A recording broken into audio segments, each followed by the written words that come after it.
Hello, my friends. Hello, my life warriors, wherever you are in the world. Welcome to the Day In, Day Out podcast. Woo! Today on the podcast, I was very lucky to have, it was a joy to have Indiana Gregg on the podcast. She is the founder and CEO of Wedo. We talked about many things on the podcast today. We talked about how she got her company started, Wedo. We talked about what she expects from it. We also talked about her 25 years in tech and what things have changed and how things have either become a little bit easier and a little bit more difficult. We also talked about like the sort of changing face of the job market as well and what will be happening in the sort of near future. I have to say it was a joy, a laugh to have her on the podcast, and I'm definitely looking forward to having her back. So please don't forget, subscribe, tell a friend, and enjoy the show. Thank you very much, guys, and have a great day. Yeah. Peace. Oh. Hello, my friends. Hello, my life warriors, wherever you are in the world. Welcome to the Day In, Day Out podcast. Woo! Today on episode, I can't believe it, 190. I am very privileged to have, Indiana Gregg. She has no connections to a famous archaeologist out there at all, she told me, and to reassure me. But she is the CEO of Wedo. How are you, my lady? Good morning or good day or good evening, wherever you guys are listening. Hi, I'm good. I'm good. Thank you. You see, you got a very radio voice. You just were like, yes, good morning, good evening, wherever you are. Yeah, very, very special. I'm loving it. You know what? I have to say, look, you like one of the things you got to realize about this young lady is she lies a lot about her age. Like, like that. Far be it for me. Like, I'm just going to say, she's been in the tech game for 25 years. I've got to say, you don't look it. You look fantastic. And smiling here today. Thank you. Yeah. Yeah, I turned 50. I turned 50 not too long ago. I think about 8 days ago or something. So, yeah. You see what I mean? It's been a long ride. Yes. Yes, and this is why I called her liar. 50, please. I understand. No. So I have to ask. Flattery gets you everywhere. Oh, wow. That's, just go on. Yes, it does. And it can get you into a lot of mischief but that's another story. I have to ask, what led you to starting Wedo, and what is Wedo about? Wow. Okay. Well, my life kind of led me to starting Wedo. I started out in tech about 25 years ago. And I was working in digital technologies for Sony. And then I got married, had children, went to Europe, and started, doing the whole have a baby thing. And then one day, I had no husband anymore. And I had 3 small children, aged 2, 4, and 6. And I did what most people would do, desperate mom would do. I decided to become a rock star. And so I decided to go to a studio, and I recorded some songs, and I got a record deal in the UK. And that was funded by Ingenious VCT, who also were funding Avatar, the movie at the time. And and so I got to go on tour with Lamar, and my parents flew over and helped look after the kids, and all these wonderful things were happening. And then all of a sudden, something amazing happened in the world.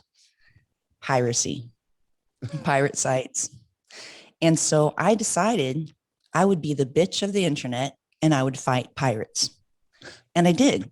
Okay. And so I ended up fighting the Pirate Bay and starting a platform called Kertunes at the time. We ended up having 14.5 million users. We had record labels and artists and musicians. And, I was flying around the world, meeting Sony and Universal, talking them into this idea that the future is in streaming. Nobody will want to download in the future. Nobody's ever going to buy a CD again. That's just finished. About 9 months later, Woolworth shuts down. HMV Records, boom, tanks it. And what I was saying was becoming true, and the labels started to get more and more interested, and we started getting more of them and more of them. And then finally, iTunes and Spotify caught up and kind of blew us out of the water because the recession of 2007, 2008 hit. And overnight, you remember the banks were going to be shut down, and we hadn't raised our second wave of capital yet. Oh. And Spotify had raised 30 million euros, right? And I was like, okay, how will we compete? So we ended up selling the technology and selling the company. And after that, I started another company that was something that was like watching paint dry. It was a beauty company, a nail polish company, and I have nothing to do with nail polish. Like I'm not even good at doing my nails. But I thought, oh, what a great idea! We'll sell women home kits because nobody can afford to go to the salon anymore. And it was a hit. We sold them on Groupon and Voucher and everything. It was called Groove Nail Care. And I got really bored with it really fast. I mean, this is like one of the things that, when you end up making money, that's lovely. But when it's not something that you love, it becomes less meaningful to you. You get, I don't know, I felt very anxious and antsy. And so all along this time, I was still doing my digital company. I had a digital media company. And I thought, you know what, it looks like the freelance economy is going to be moving a bit. And I decided to become a freelancer, and I joined Upwork and Freelancer and Fiverr. And I went and kind of infiltrated and studied them for 4 years. And if you go on my Upwork profile, you'll see exactly what I did, who my clients were, how many hours I did it. And the whole point was to work out, is there a better way to serve such a huge part of the population? Because half the world's workforce will be freelancer or in the gig economy by 2025. And it was $1.2 trillion industry in the United States last year. It's a $4 trillion industry worldwide. But these people are underserved. And sites like these platforms I mentioned take 20% of the first $500 you make per client, and they take 10% of the first $10,000 you make of that same client per client. And they charge you a SaaS. So you pay like $14.99 a month just to go find these clients or to match up with these clients. And then they take a pound when you decide to deposit that money in your bank account.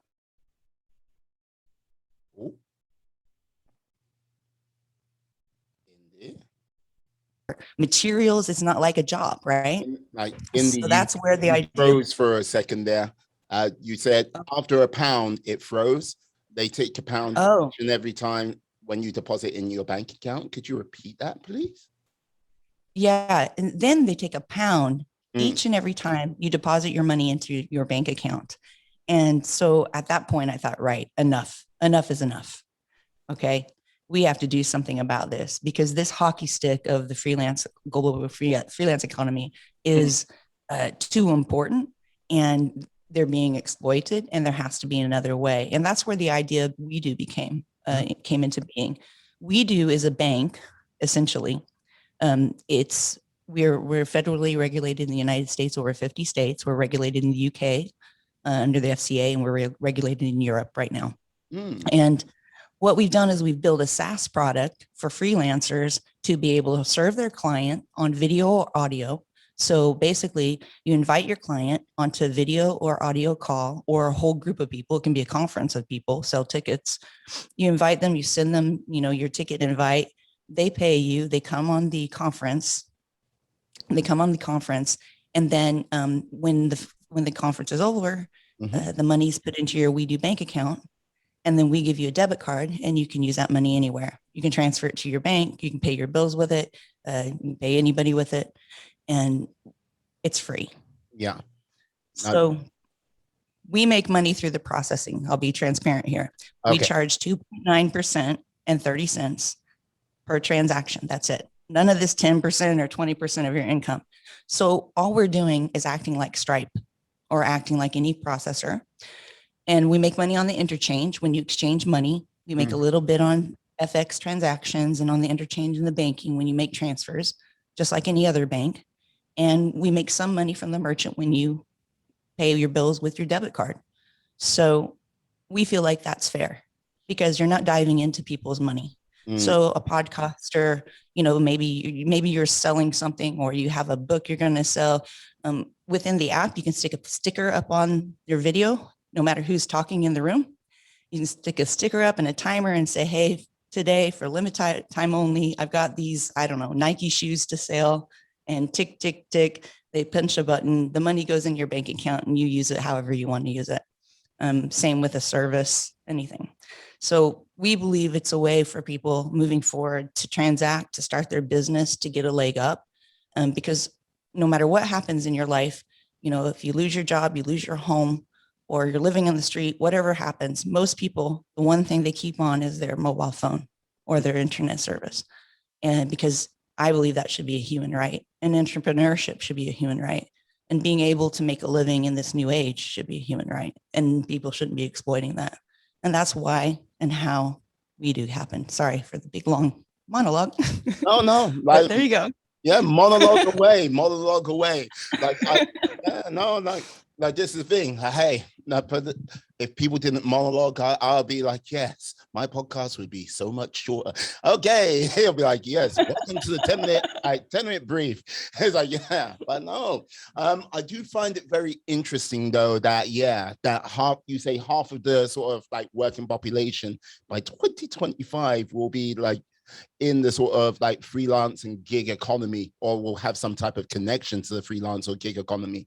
Like that is mental. And like when you talk about the sort of different percentages they charge for just being, don't get me wrong, they're making a platform, which respect to them on that, but some of those charges just seem a little bit unfair to me, but to say the least. But I can understand why there might be a huge shift with last year, especially. I think it hyper accelerated a lot of things, and I think a lot of people have done a lot of reflecting and gone, hey, is this my purpose, and is this the direction I want to go in?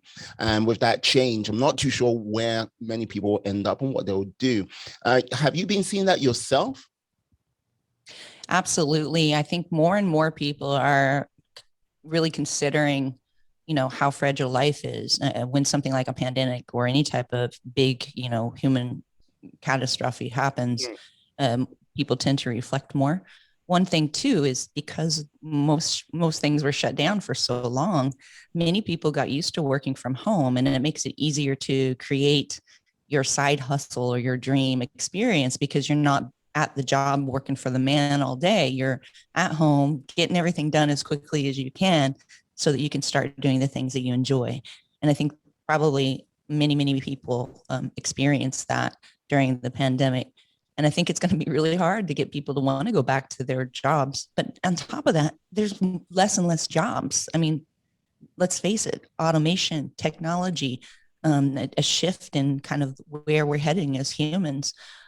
Information technology and information knowledge working, all of that is getting more and more important. And consumers are getting more reconnaissant of that by not spending as much on junk. They're spending more money on experiences. They're spending more of their time and money on learning things and developing themselves. And I think that's a great thing. So. Yeah, no, I think, with regards to like experiences, it's one of those things where I think, people, they're definitely going to value their sort of time to get out there more in the world, seen as, hey, let's just say 2020 was the year of the lockdown. You go, no, it's a pandemic. Yeah, no, we were all locked down. We are still in the age of the pandemic, but last year was, because I started 2020 like going, okay, brand new year, brand new decade. Let's go out there and get it. The universe, that's where, no, none of you are going to go out there and get it. Sit down, take a moment or two. With the regards to, like you say, there's going to be there's less jobs out there. Some people would argue, but there'll be new jobs coming up. What would you say to them?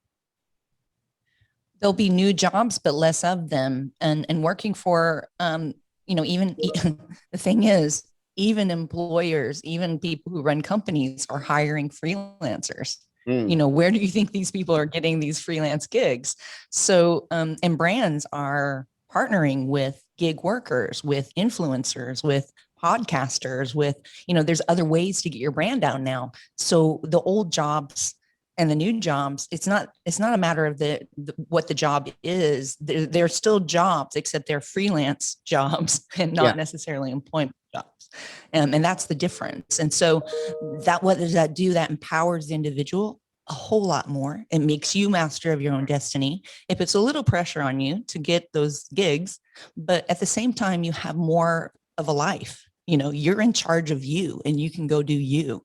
And that's why we call this We Do, because if you start to do you, you're going to feel that sense of empowerment, that love, that you can change your life. You don't have to stay in one trajectory. You can improve yourself and learn new things and create new things. And I think that's amazing. And I think more and more people will discover their happiness through that, Mm.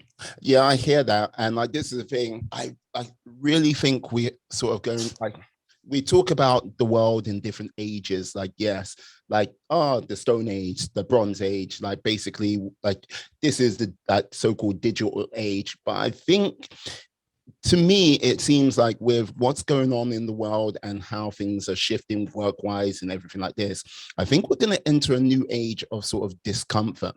And I don't mean like when people go discomfort, oh, that doesn't sound good, but I think it's going to be an age where it's going to force a lot of people to like actually take up the mantle and like really push themselves to find themselves, because we live in quite a comfortable age, like pre like the pandemic and everything like that.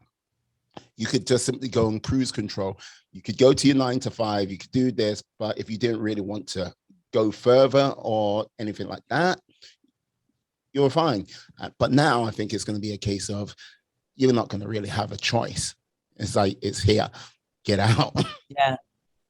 Yeah. And it's a real discovery. And you're right. It won't be comfortable. It'll be an age of discomfort for a while. But I think as more and more people find really what they want to do, who they want to be, and they start to express themselves, we'll end up with a much better world. We need to fill those gaps between the haves and the have-nots and fill that middle ground with people who are thriving and really, really learning and discovering themselves, because you're here to be your very best self. And if you're not doing that, what are you doing? Like, think about it. Like, if you're not doing that, what's the purpose? What's the point? So I think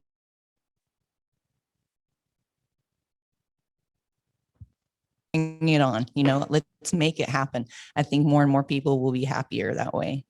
Yeah, I do believe people, like more and more people, will be happier with like, if they can sort of truly find themselves. But it's a case of, I think they really sort of need to like hopefully be like find their true selves, their authentic self, and like so they can proceed in the best way they can. Because I think it's a case of when people are not authentic with themselves, and this is a thing, it's not easy to find that authenticity. I think that's where like their growth will like go, and that's where they'll find, hopefully, there's sort of like special gems out there which will help them flourish, Absolutely. Absolutely. But I think when we're pointing that direction, more and more people will be helping more and more people. And that makes it also easier for people to find their true selves, because the more generous we are with our knowledge, with our finances, with our lives, with other people, that generosity, that expands exponentially amongst people. And the more of that we have, the more people helping more people, and the more power to the individual that we give. Because right now we don't have a lot of power as individuals. Our data is owned by other people. Our everything, anything that we have to leverage, we don't necessarily have for ourselves. But the generosity or sharing amongst each other in a way that's lifting people up rather than pulling them down or pushing them down, that's where we're going to move into this new knowledge society. And we're already there. I mean, we're already in the information age where we're sharing knowledge. I mean, that podcasting wouldn't be so popular if people weren't hungry for it. So I think there's a lot to be said for, where technology has brought us. And I think there's an enlightening period for a lot of people that is going to come over this next decade. And I'm really excited to watch it happen. Indeed, indeed. I am curious because look, we have been like touching on like finding purpose and stuff like this through this like conversation we've had. Yeah, but with yourself, like how did you sort of like discover what your sort of purpose was like through the sort of how can I say your many evolutions, let's say. I think that purpose is like a journey. So it's not necessarily something you just find one day. It's part of like who you are and how you express yourself. And I think a lot of us know what we really enjoy, what we're really interested in, and sometimes we avoid it. And I think one of the things, it's really important to dip your toes in the water because you won't know how, to swim or how to get over to the other side if you don't start somewhere. And starting the process, starting the journey, that first step, it's cliche, but it's so true. You don't get anywhere without taking those steps and baby steps. You're a baby, you take your first steps, you become an adult, you can become a sprinter. It's an evolution. It's a time. It's time and taking time with yourself and actually discovering what you enjoy, what maybe you're good at. I don't encourage people to do something that they're completely incapable of. And we all have those incapabilities, that things we're bad at. Like I will never, ever be able to do anything with a ball. I can't throw them. I can't shoot them. I'm terrible. I can't hit a tennis ball. I mean, I know I'm not going to be an Olympic athlete and I never was meant to be. Right. So I didn't go in that direction. But when you move towards your natural gifts and you know what they are, and you don't let anyone stand in the way of those, use your gifts. Everyone has a gift. Everyone has a talent. Everybody has an ability. There's not one human on the planet who doesn't have one, no matter how maybe handicapped, disabled, we all have wonderful gifts. Use them. That's how you find your purpose. Use your gifts and keep using them. And that may move you in a different myriad of directions because, there's some gifts that you can use in a lot of different industries, but use your gifts and you'll find your purpose. I mean, it's really that simple.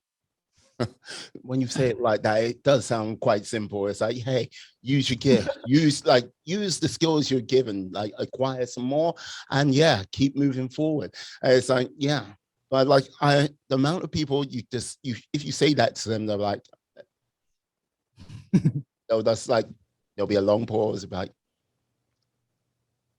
but how should I use the gifts? It's like, what should I do? Like, what's that first step? And I think sometimes it's a case of you like simply go, okay. For me, I would simply go, if someone came up to me and said that, I'd be like, okay, who do you admire? And like, if that's something you want to do, like just pick up a memoir, read what they did, or just if they are around present day, watch a video, like listen to what they say, listen what they do, and find ways to emulate that. Don't copy it. Find your own way of doing it, but find ways of emulating it and see how it goes from there, Absolutely. I think, and just asking people, it might not be a famous person that you admire. It might be somebody who lives down the street who set up a cafe and you've always wanted to be a barista, or you always wanted to serve people, or there's millions of things that people can be passionate about. You love the smell of coffee in the morning, so you want to be a barista. I love the smell of coffee in the morning. I don't want to be a barista. I'd be terrible at it. But, do you see what I'm saying? But if you go talk to, hey, how did you start your business? I see you've got this boutique. Could you come and have a coffee with me for 10 minutes? I'm really curious. I'm really interested in finding out, how would I go about this? When you ask, a lot of people give you the information you need. A lot of people spend time with you. People love to be asked, but people are terrified of asking. If you ask people for help, most of the time people will help you. It's very unusual for someone to say, oh no, I'm not telling you how I did that, or I'm not going to help you, or I don't care what you're doing. And if they don't have time, they're going to say, hey, I know the perfect person who I think would be amazing to put you in touch with, who can help you or put you through that. For, a lot of people don't know how to start a company. These are things you can Google, of course, but don't forget, we have this amazing search engine that didn't exist when I was a kid, when I was starting my first company, right? We have this thing called Google. Ask Yes, I think yeah, the power of Google.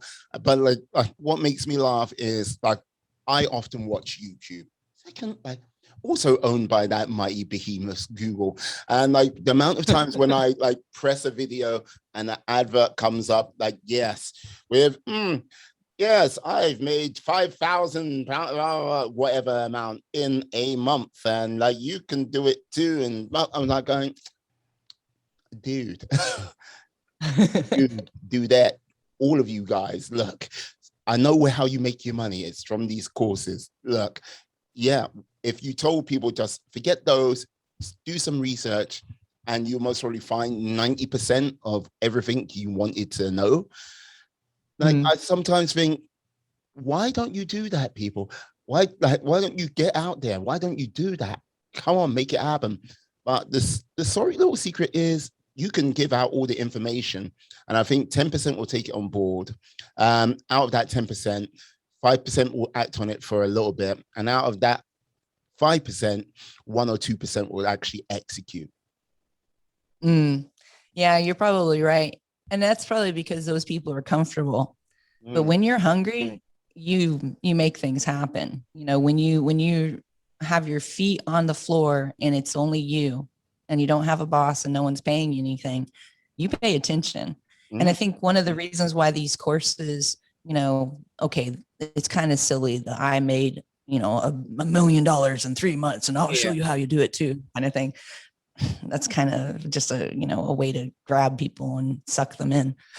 But in reality, some of the information courses I think that are out there can be very valuable, especially if you don't have a lot of time, because there is, you know, a method to researching certain types of information, and some of it has paywalls behind it that you can't reach because it's, you know, like $3,000 for a study, or, you know, there's that too. Yeah. So it really depends. But I get you. A lot of folks are being sucked into these infomercials, and it's in the feeds, and like, hey, make $1 gazillion, or they've, you know, you've Googled something and all of a sudden you've got like 50 ads like thrown at you to take some course. Yeah.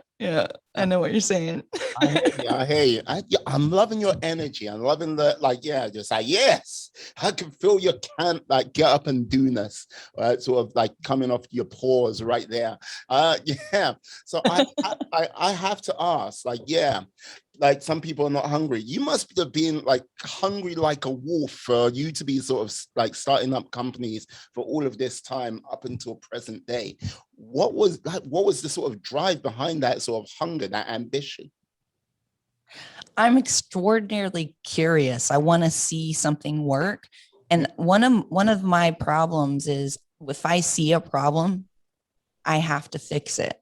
I mean, it's a bad thing to have, but it can be a good quality in some instances.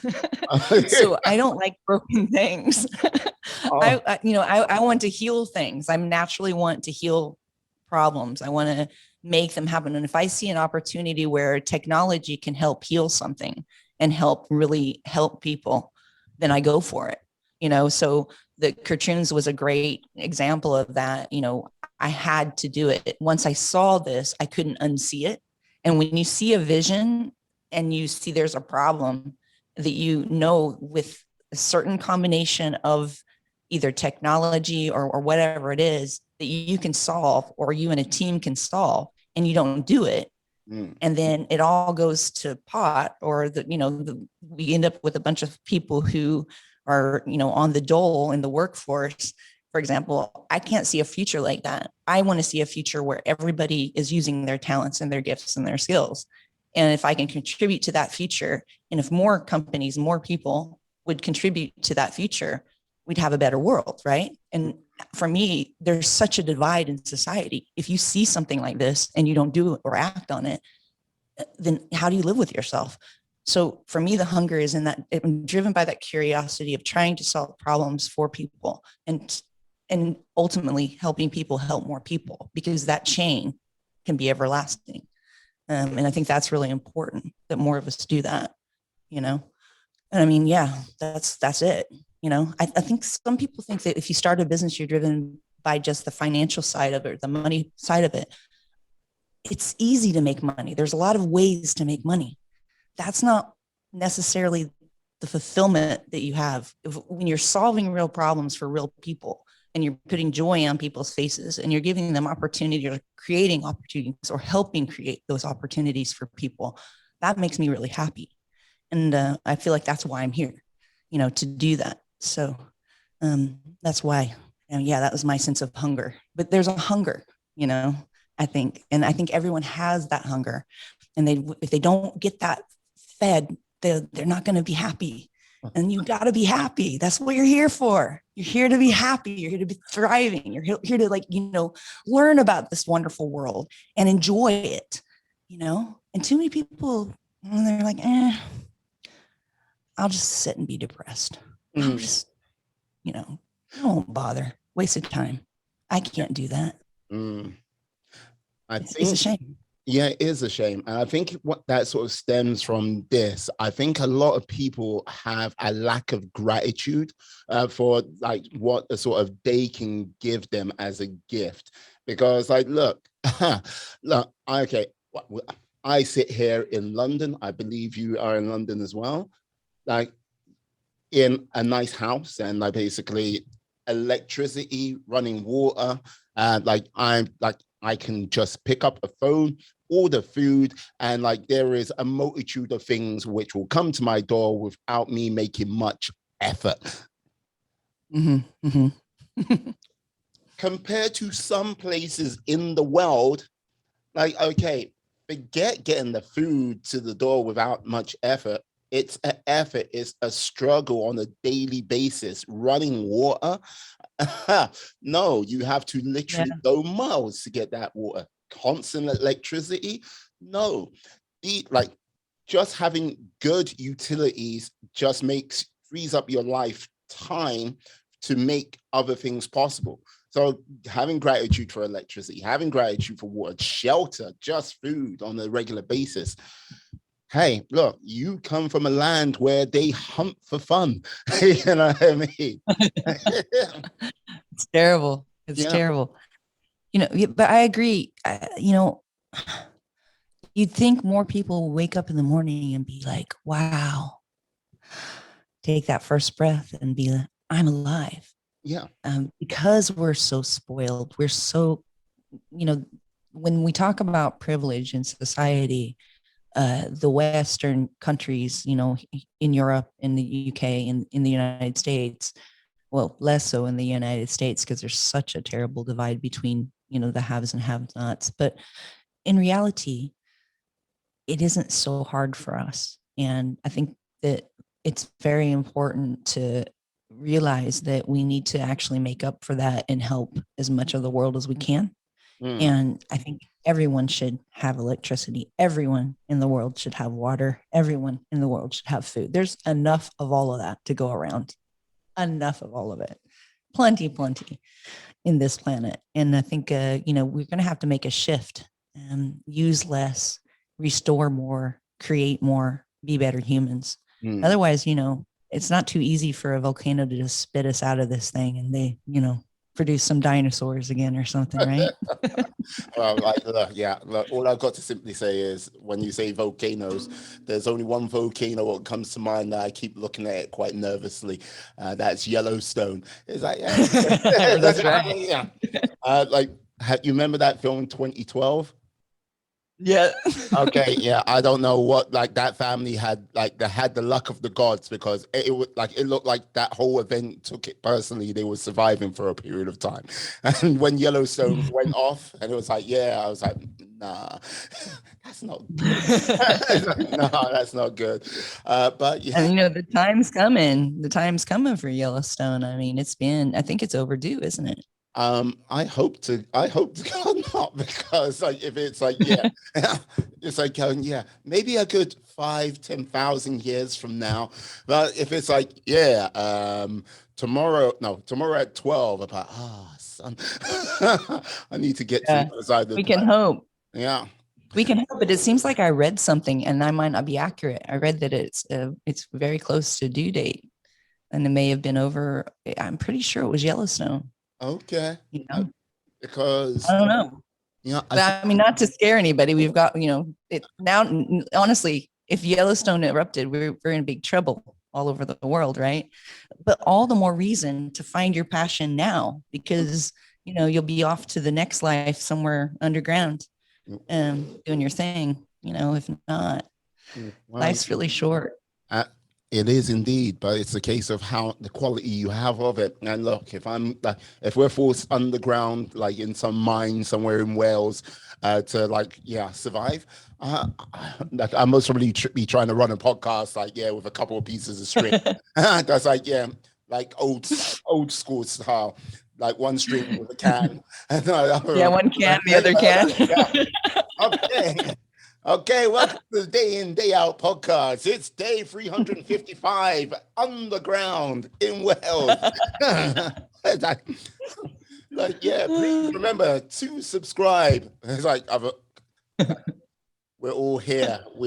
You are literally just here. Stop it. Stop it. Stop it. Stop it.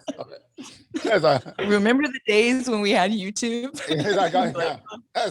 The cave writings in the tunnels under Wales and some mine shafts. Excellent. Excellent. Yeah, it was a weird time for society. You know what I mean? But like, I have to ask now. One of the things what intrigues me, and like as someone who is a serial business starter, like the game of funding, raising capital and doing that, like, has it, like, when you first started, was it a different game to today, or is it the same game still running? I think that when I first started, there wasn't internet, so there wasn't, you didn't have access to find. I mean, you were using the phone book and researching and phoning people that and find out who knows who. So I would say today's much easier. You have a lot more access to capital, to finding capital, to researching, venture capitalists and angels that would be interested. I mean, you have stuff like Angel Investment Network and Angel List and Crunchbase and, this whole list of all over the internet that you can tap into capital. But, the really hard part and the most important part is filling a niche, or fulfilling a service, solving a problem really that people need to have solved. And when you're doing that, no matter what that is for any business, it makes it a lot easier for people to, invest in you. And it is investing in people. So one of the things for raising capital is, be an authentic person with integrity. It's a lot easier to invest in someone who tells the truth. Secondly, get a team around you and who knows what they're doing, fill the gaps.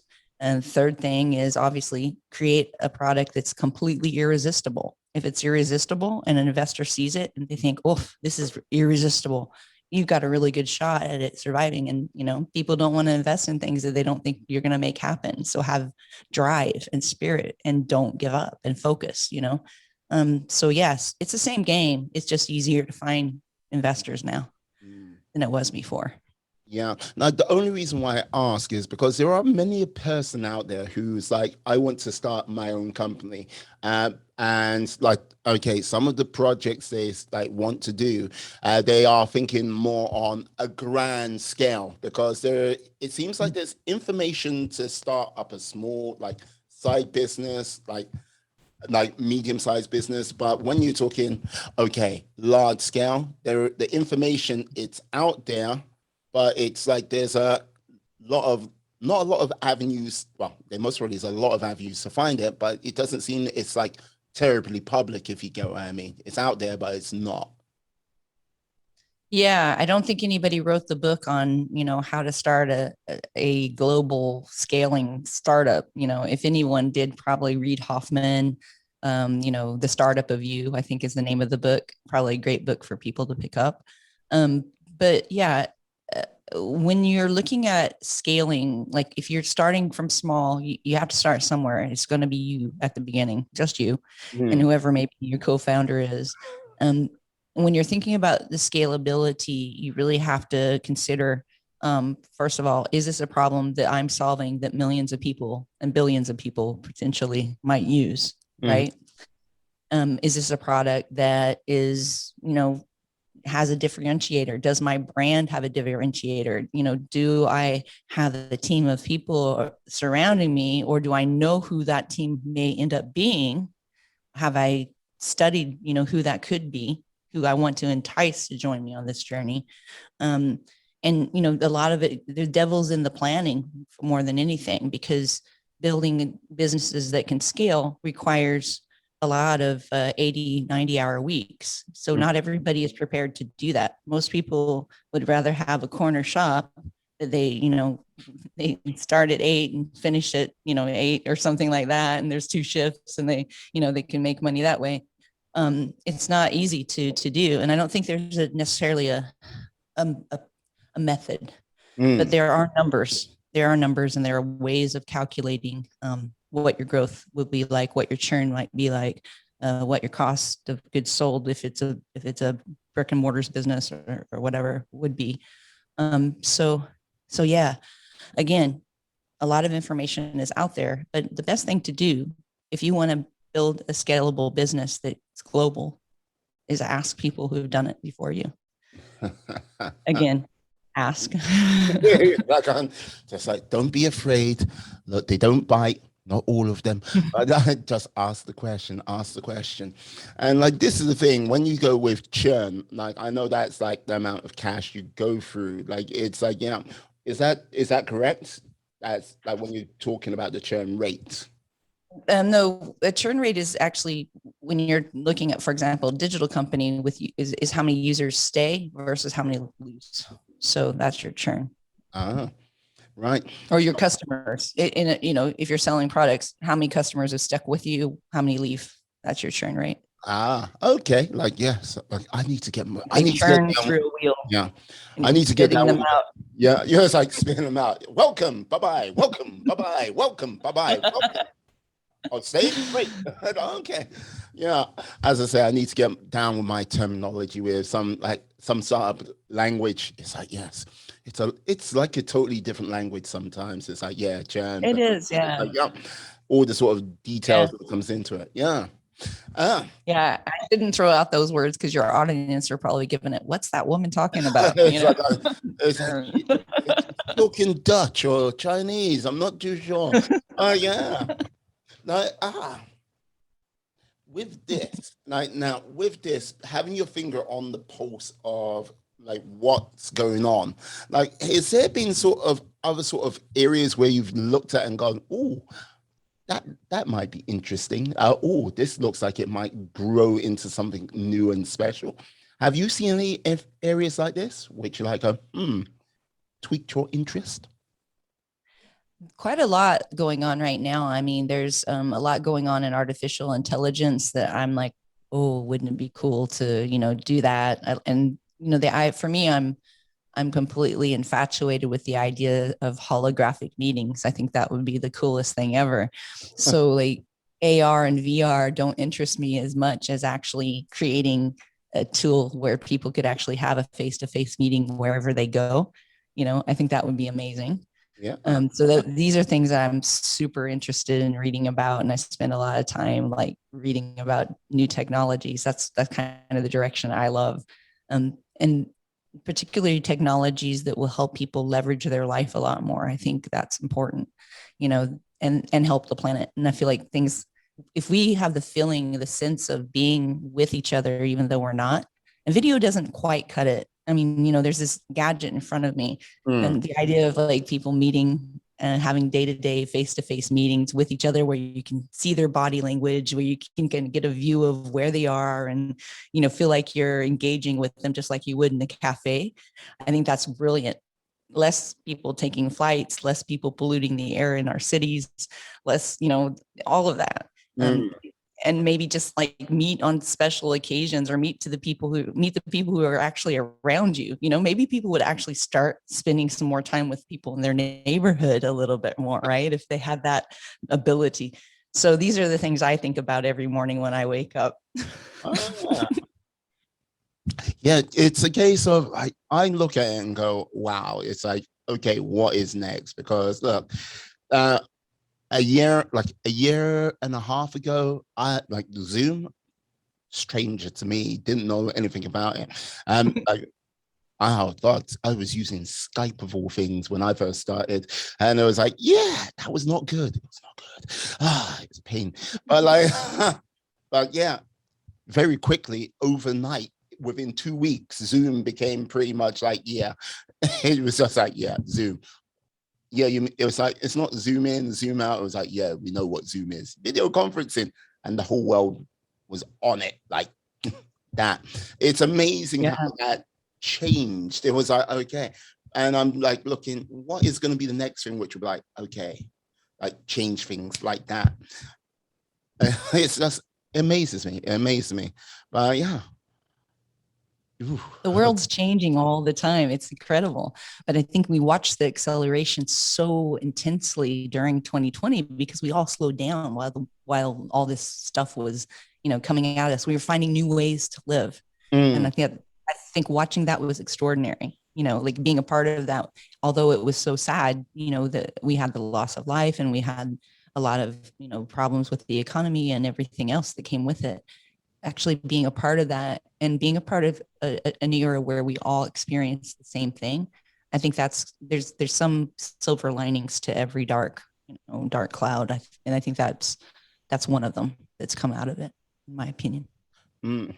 Yeah, like this is a thing. Yeah, I would say with last year, and I say this with no disrespect to anything, like to anyone who's lost someone out there, but it was an outstanding opportunity for a lot of people to like go, right, you've got the one most valuable resource back to you right now. You've got your time. And like if there's something you want to do, or if there's something you want to experience, except travel, of course, that you could basically, like, you have this unique opportunity, this most probably, fingers crossed, once in a lifetime situation where you can like go, right, let me go for it. Because here in the UK, you had the furlough scheme, and a lot of people got paid for that. And if you were working, I think most employers were kind of like not really expecting the most productive days out of you, if you get what I mean. Yeah, absolutely. I think it was, that's valuable time that you won't get back. I mean, a lot of people who had young babies would normally have had to gone back to work. Think of all those new babies that were born during the pandemic. How much extra time did they get to spend with their parents? I mean, that's priceless. So there are always wonderful things that come out of tragedy, and obviously the people who lost their loved ones and lost family members, and everyone's heart goes out to them, and we've all known or been touched by that. I've lost a father-in-law. I lost quite a few people that were important to me during the time. But having said that, we as a world, as a society, shared that moment together, and I think it's producing a lot more empathy, a lot more open communication. People realize how much more important it is to just be real and be empathetic and be, who they are, and really dive into it. Like you said, learn the new things, use that time. And I think that's wonderful. You're never going to get that again. Yeah, I have to ask because I'm curious. I'm a curious cat, can't help it. But like, yeah, like what are some of your sort of personal hopes for the future over the next few years? Oh, wow. Personal hopes on a personal level. Oh, you're frozen. Oh, no. You're frozen. Yep. Yeah, you're back. Yeah, you're back. It's like, okay. So personal goals, like personal career goals, or just personal goals? Like personal goals. Like, yeah, like this is the thing. Like, I have an idea where you want your career goals to go for the next few years with regard to a certain small company. You do. Now. Yeah. But yeah. So obviously I'd like to bring Wedo to IPO and see it through, and watch it change people's lives in a positive direction. I'm working on a couple of projects, side projects that I've been working on for a really long time. One is a fiction book, and another one is a book about social consciousness and social, mobility. Mm-hmm. That one of them will be out in about 5 months. So I'm excited about that. In the long term, though, what would I like to do? I mean, well, I'm thinking about running for the president of the United States in 2032. I have to like get through my business and then go be part of Congress or do one of those things, So that's one of my goals that I've had since I was a really little girl. So we'll see if that happens or how I make that happen.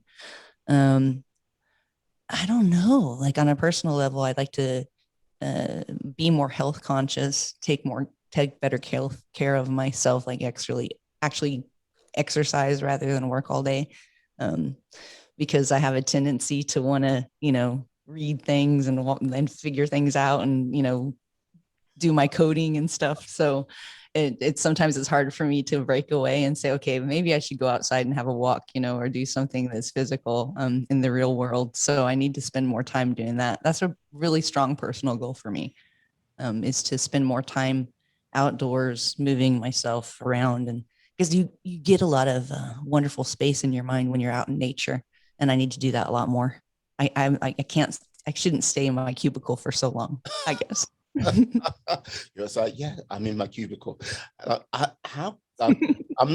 like, no judgment here, but yeah, I don't know. Like your energy level is like, how do you sit still? Or like, do you sort of like when you are coding, it's like, okay, the whole world drops away and you're just hyper focused. I'm very, very hyper focused. It's hard to distract me. But yeah, it's having said that, a lot of introverts are. So, but when I'm around people, I mean, I feel energized. I love people. I have a really deep love for humans. So yeah, but I am a very, like you point me in a direction and I'm like a train and I'm going to do it and I'm going to get this done. I'm going to get this done. And that's what I'm like. So yeah, it's hard for me to shut down. God. I'm very surprised you describe yourself as an introvert because, hey, it's like, look, you're just like, yeah, I've led a number of companies. I like, yeah, for a period, like when at one point in my life when I had like a child at 2, 4, and 6, I went, hey, you know what? Time to go into the music industry. And then, yeah, time to take on the world of pirates. You and your merry band taking on the rest of the world, like like sailing the seven seas. And like, yeah, here today, it's like, yeah, your energy levels and everything like that. To like go, yeah, I am an introvert. I'm like, oh, really? That's a surprise. Yeah, I'm actually a classic introvert, but I think a lot of musicians are, and I think a lot of people who, you know, you spend a lot of time in your head. You spend a lot of time thinking and very focused on thought processes and solving problems. And um, so yeah, I'm very much a classic introvert, believe it or not. I also had a stutter, so I try to avoid talking to people when as much as I can, and I had done that for a long time. For 10 years, I was um, at school with an orthophonist who taught me how to speak. So, there's like things that go back from your childhood that produce, kind of who you are in the future. And that was one of the, for me, when I'm struggling with something, I force myself to do it. And so I think you're push yourself through those barriers and keep pushing through. And music for me was one of the ways that my orthophonist, my teacher, helped me break out of my stutter and speaking outside of my mouth like this. I was bad. I was very, very, very bad, badly stricken. I had a series of ear infections as a small child. And so I couldn't pronounce words. And I had 3 brothers, and we grew up pretty poor in the Midwest United States, and my parents didn't have much. And my grandfather had come; he'd had a stroke, and he lived with us. And I just think nobody had time to talk to me or teach me how to talk properly, and I wasn't hearing things very well. So it was a pretty big handicap for a lot of years.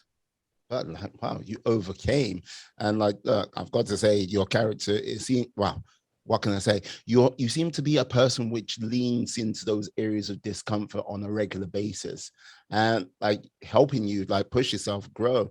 And you most like maybe you more like you reflect on yourself a lot more than the average person. Would you agree with that? Or yeah. Yeah, I don't know how much the average world person reflects on their self, because I'm not in their head.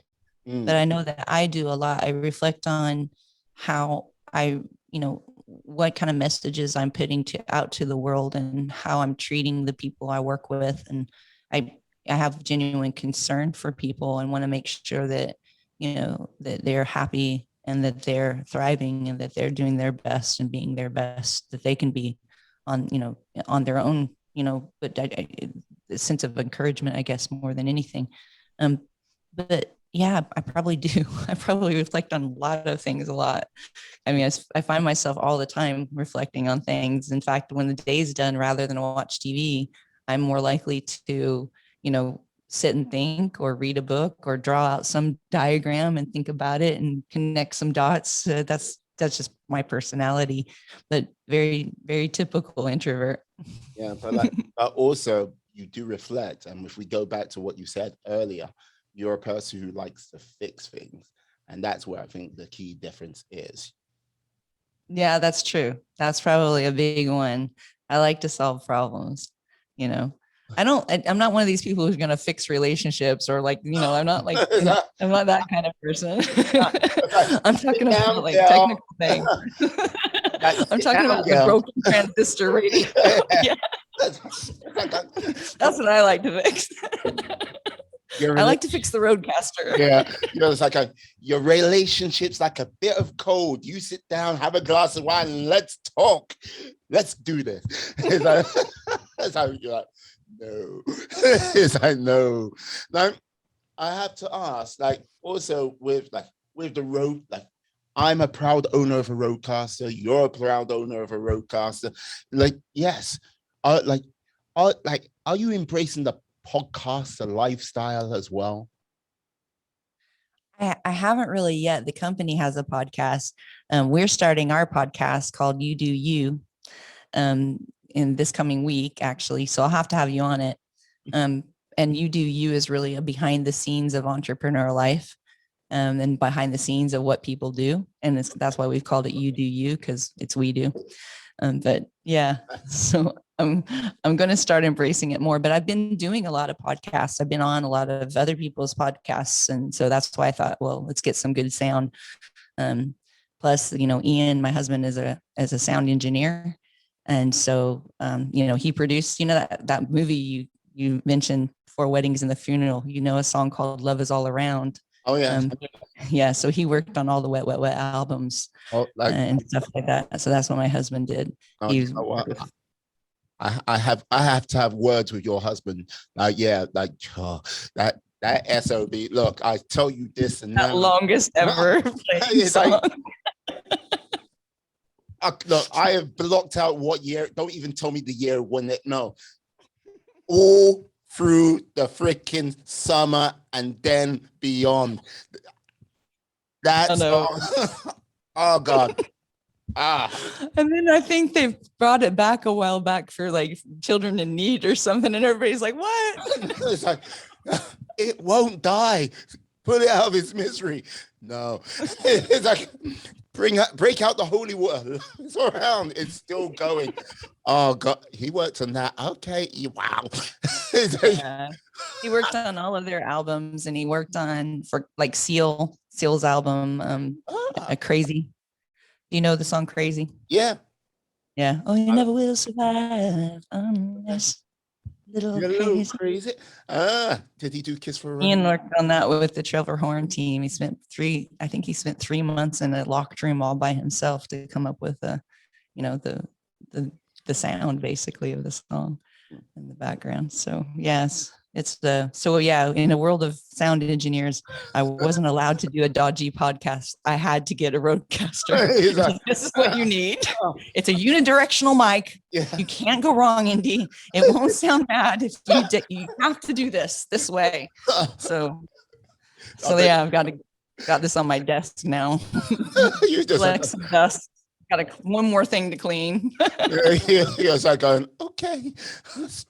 Like, yeah, come on. I bet you walk past, listen to you. It's like, wait a second. This is your setup. This USB mic is your setup. It's like going, no, we must do better. I know, right? Yeah, you're totally right. You're totally right. He's on the internet giving it. Everybody says this is a good one. Do this. So yeah, it's kind of funny. Brilliant. So how has the whole podcast circuit been for you? Because I'm always curious, because like, yeah, you're about to start a podcast, and like with your sort of mindset, you're like most really like, I've listened to this podcast, that can be done better. I listened to that podcast, that can be done better. I listen to this podcast. Yeah, so I'm just like, yeah, I want to get into your analytical mind, as they say. Like, no, it's terrible. That's terrible. I haven't been that bad about it. No, I think the podcast circuit has been really good. Getting to know all of you guys, and what drives you is really amazing. And I think it takes a lot of work to run a podcast and be consistent. And what I heard, there was a statistic of like something like 98% of all podcasts stop after the first 29 episodes or something, or before they reach episode 30. Yeah, no, it's like 5 episodes, like 5 and done. And it's like, yeah, just like, 5, boom. Yeah. It's like, no one's listening. You've only done 5 episodes. No one is going to be listening, not unless if you've got a huge following somewhere else. Yeah, I know. I think people don't realize. For me, I think that's really sad, because why start something? You had a dream, you started it. Why not finish it? Why not see it through? And I think we live in a society where it's more important to see how many numbers of listeners someone has than actually understanding that even if there's 10 listeners, when you're a musician, you get up and play, even if there's 3 people in the audience, even if there's 1 person in the audience, you get up and you do the gig, and you keep doing it and you keep doing it. And it takes a long time before you're playing those stadiums. And it's no different for podcasting. You stick with it, and then more and more people tell more and more people and share your podcast or enjoy it. And that's how these things work. Rome wasn't built in a heartbeat. So, yeah, but like, this is the thing. I would simply put it this way. Like you're a person what cultivates a strong why. Other people have a fuzzy why. The difference between the 2 whys is, with a fuzzy why, you've got to literally drag it everywhere you go, up mountains, down mountains, through swamps, over hill and dale. And like, yeah, it can, like, any type of resistance will eventually wear you down and you stop. Now, if you've got a strong why, the strong why is like gravity. It pulls you along. So it's like, yeah, you need to get over that mountain. I'll pull you through that mountain. You need to go over that hill. Through that swamp. Yeah, it will keep going. Like, okay, it doesn't quit, because look, there's no force in this universe more powerful than gravity. And yeah, that's what a strong why gives you. And when you've got people which are introduced to different mediums, like, yeah, podcasting, music, art, films, like starting a business, that's when you discover the difference. Like fuzzy whys fade away. Strong whys, they tend to endure a lot more, or their initial idea evolves and changes and becomes something like more stronger. Yeah, I agree with you completely on that. Totally agree with you. And I think sometimes, I guess maybe that's why the drop off, because they decided to start something and then maybe they discover they don't enjoy it. And I think that's okay. But if it's just because maybe they don't get the result or listeners that they thought they would, then I feel like that's a social problem more than anything. Because we're not necessarily encouraging people, through social media. When you see all these people, they start something and it's a success. No one understands that success didn't come like because they did 5 podcasts. Yeah. They did a lot more work. There's a lot of more work that went on behind the scenes to get them to where they are. So and people forget that it's like instant coffee. They want instant gain, instant this, instant that. Yeah. So, yeah. And like, this is the thing, if you truly follow the progress of that bean to become instant coffee, it goes on a long journey, like before it becomes instant coffee. It's not like, it's like, okay, filled, and it's like to your jar. It's like, there's like, it has to be planted, it has to grow. After it grows, then it needs to be harvested at the right time. If it's done at the wrong time, then roasted. After it gets roasted, it then either needs to go to decide what processing it's going to go through. And if it's going to get to instant coffee, process, packed, from packing to delivering to you, to a supermarket, from the supermarket to your hands, then your hands to your home coffee cup, and then it's like, and then it goes through the filter, and then it gets into the pot, right? Yeah. It's like, and it's not like filters at the very end. It's like, you're like, oh my God, it goes on. It's like, so is instant coffee truly instant coffee?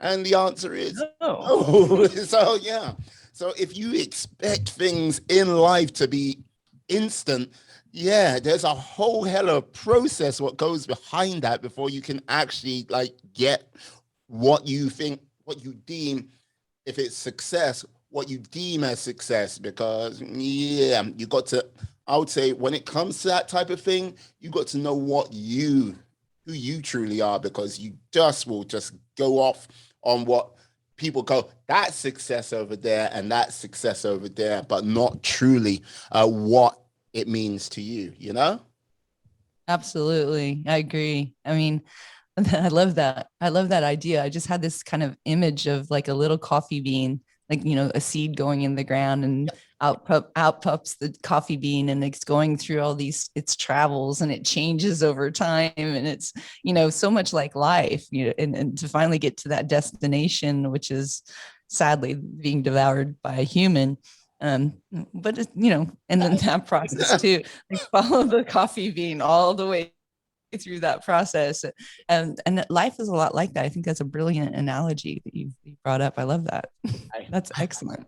What can I say? I have these moments at times. I have these moments. Normally, like when my profound moments come on, I'm devouring some type of food, like meat-based. Like, sorry to say that to anyone who might not like that, but but it's like, just like, but like burger in hand. Like, I've just had this thought.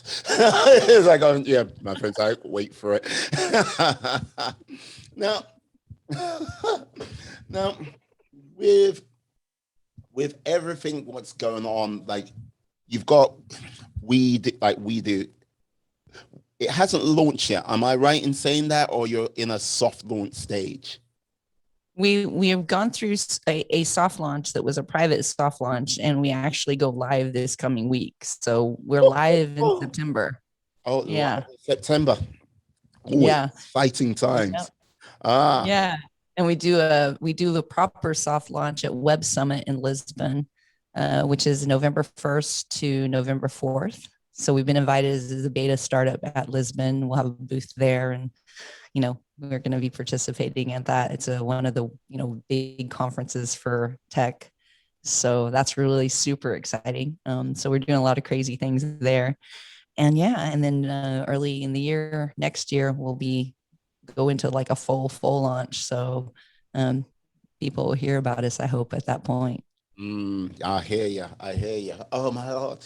I got to ask, how many people are currently in your team? Because teams in this situation seem to like go from small, kind of like bamboo, like after sort of a period of time, it just like explodes and expands, like no time at all. Yeah. So right now it's we have David Jakes, who is a founding CFO of PayPal. He was also the treasurer of Silicon Valley Bank. We have him on the team. We have Dan Coyle, he's operations. Kirsten, Granzo, who's our marketing person, CMO. Lauren Richard, who's ex Clifford Chance, is doing our legals. And then we have a wonderful UX team. So Sophia Arlt is in charge of UX with Hannah Cofero. And then we have Anand Singh, who's our CTO, and 7 developers working with Anand.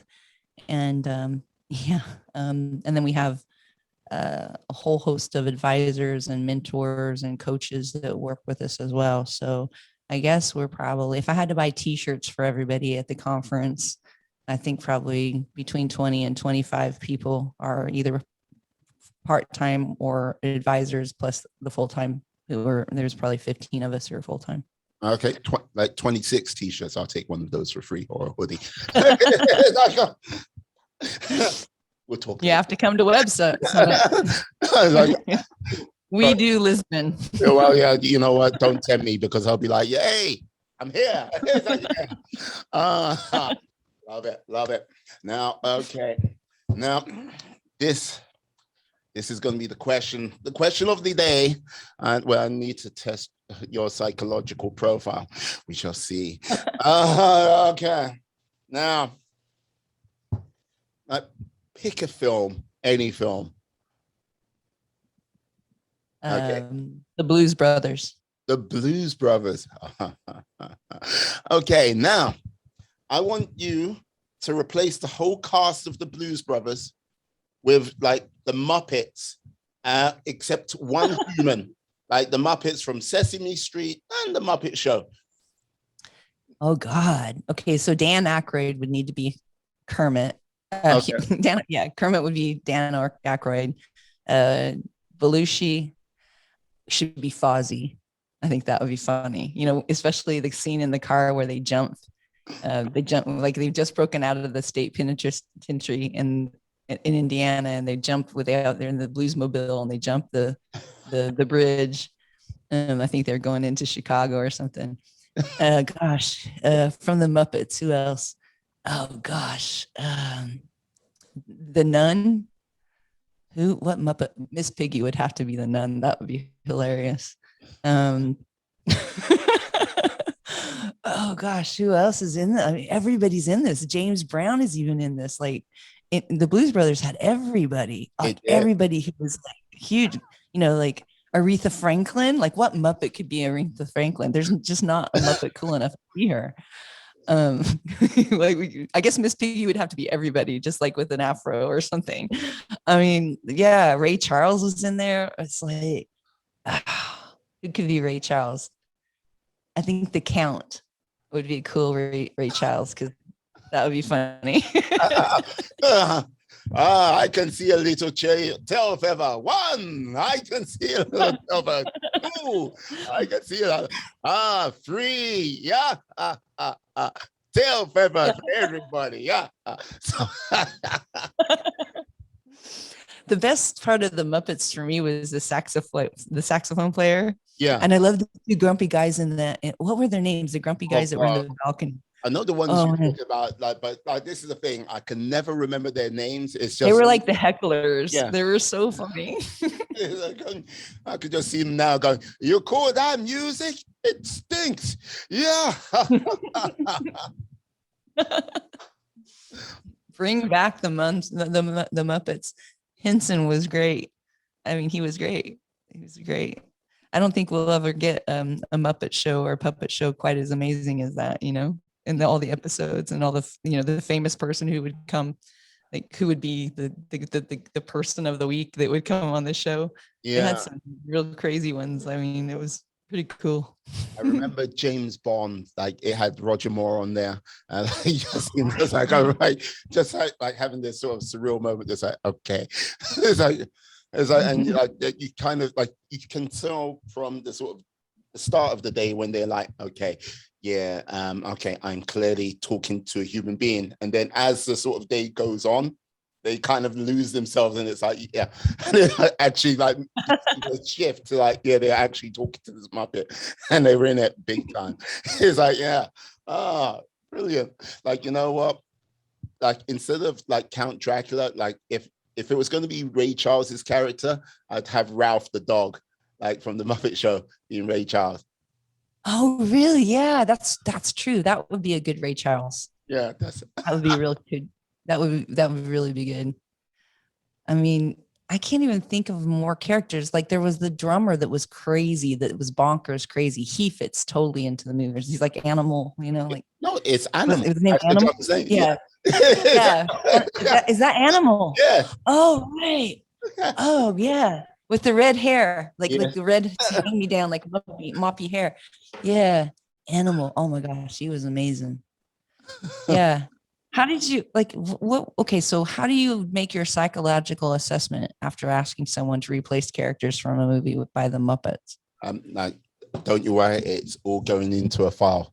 Like an X-File thing. I knew she was a serial killer. He's the one. Send the troops around now.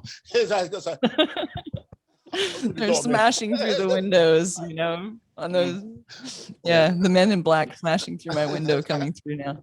It's like, we've got. It's like, okay. It's like, hey. Keep her on Zoom a little bit longer. Keep her on Zoom a little bit longer. We're tracking her geolocation right now. We're on the roof.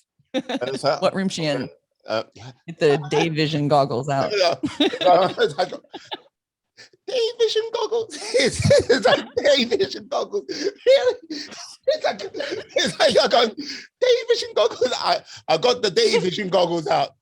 It's like, let's see. What can't we see with all this light? It's like I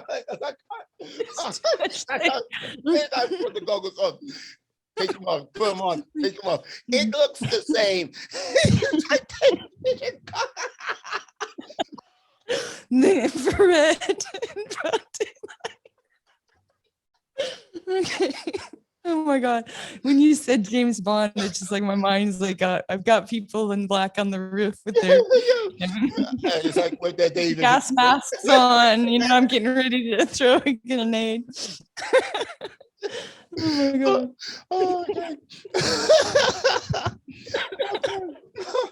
Okay. Oh no. You're gonna do like outtakes of this, the day vision. I've got a lot of them.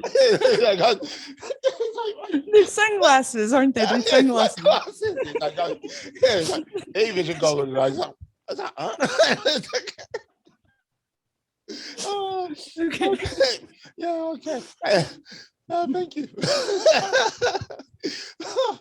Oh boy. Oh, she's crying. She wiped her tear from her eyes. Oh. Okay, now I don't have to. This will be my physical fitness for the day. I was complaining earlier, but this is like total sit-ups, right? I was like, it's like hey, Andy, what's wrong? No. I can't move. I've just done 500 sit-ups. Yeah, it's the day in, day out podcast. Evil. Oh God.